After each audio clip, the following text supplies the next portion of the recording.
संभाग के सबसे बड़े जेएलएन अस्पताल में भर्ती मरीज के इलाज में गंभीर लापरवाही का एक मामला सामने आया है।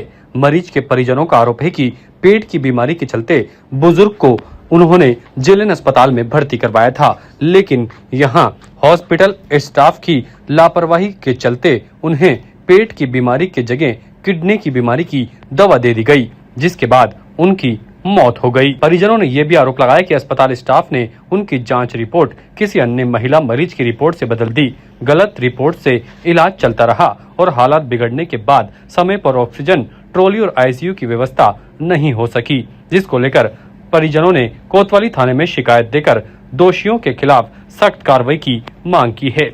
वहीं सभी परिजन जेएलएन अस्पताल के बाहर मोर्चरी में हंगामा करते हुए भी नजर आए। उन्होंने कहा कि वह अस्पताल में इलाज के लिए आए थे, लेकिन उनके बुजुर्ग के साथ जो घटना घटी है उससे दोषियों को सबक जरूर मिलना चाहिए, क्योंकि आज जो उनके साथ हुआ है कल किसी और के साथ भी हो सकता है। का नाम भंवरलाल कीर है, उम्र 66 साल है। इनका पेट दर्द के कारण इनको हॉस्पिटल में एडमिट कराया था, अपने महात्मा गांधी हॉस्पिटल पे रिवाड़ा से यहाँ रेफर कर दिया जेएलएन हॉस्पिटल अजमेर। यहाँ जेएलएन हॉस्पिटल में ट्रीटमेंट, दूसरों का ट्रीटमेंट इनको लगने से, इनको साइड इफेक्ट होने से इनकी डेथ हो गई। अजमेर का सबसे बड़ा हॉस्पिटल है जेएलएन, वहाँ पर गलत ट्रीटमेंट लगने से पेशेंट की डेथ हो गई। डॉक्टर, नर्सिंग स्टाफ, कंपाउंडर सबकी लापरवाही से उनकी डेथ हो गई। यही चाहते हैं कि भविष्य में किसी के साथ ऐसा नहीं हो। जो सरकारी हॉस्पिटल पे जो ट्रस्ट करते हैं, विश्वास करते हैं, वो विश्वास बना रहे, ऐसे किसी के साथ धोखा नहीं हो। शिकायत हमने कोतवाली थाना में एफआईआर दर्ज करवाई है, मुकदमा दर्ज करवाया है जो भी संबंधित डॉक्टर है उनके खिलाफ। और हमारी उसके दरमियान हमारी सुनवाई के लिए एक कमेटी गठित की गई है 3 डॉक्टर की, जो पोस्टमार्टम के लिए यही कि आपने मतलब निस्वार्थ जो जांच हो, तो वास्तव में मौत का कारण क्या रहा है, किस कारण से इनकी डेथ हुई। मृतक किसान के मित्र धनराज ने बताया कि भंवरलाल को पेट संबंधित बीमारी थी। महात्मा गांधी अस्पताल भीलवाड़ा में उनका इलाज चल रहा था और 9 जुलाई को जेएलएन अस्पताल रेफर किया गया था।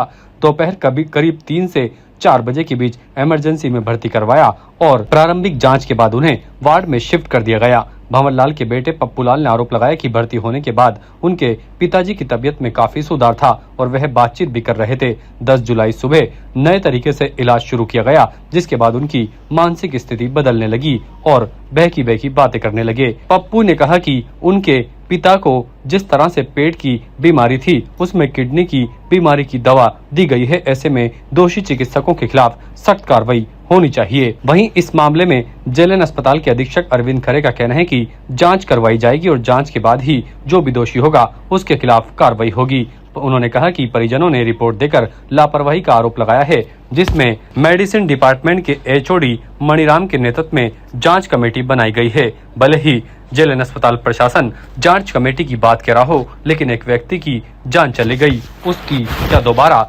जिंदगी लौटाई जा सकती है?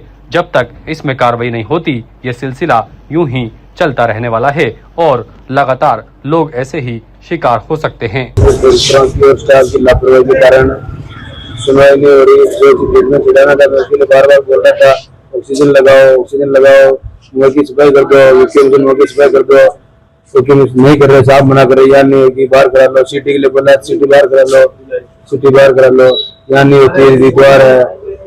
जो बार-बार जांच पूरी कराई नहीं रही, जो जांच हमारी थी वो मेरी पिताजी की मौत होने के बाद भी तो वो जांच हमारे पास नहीं आई।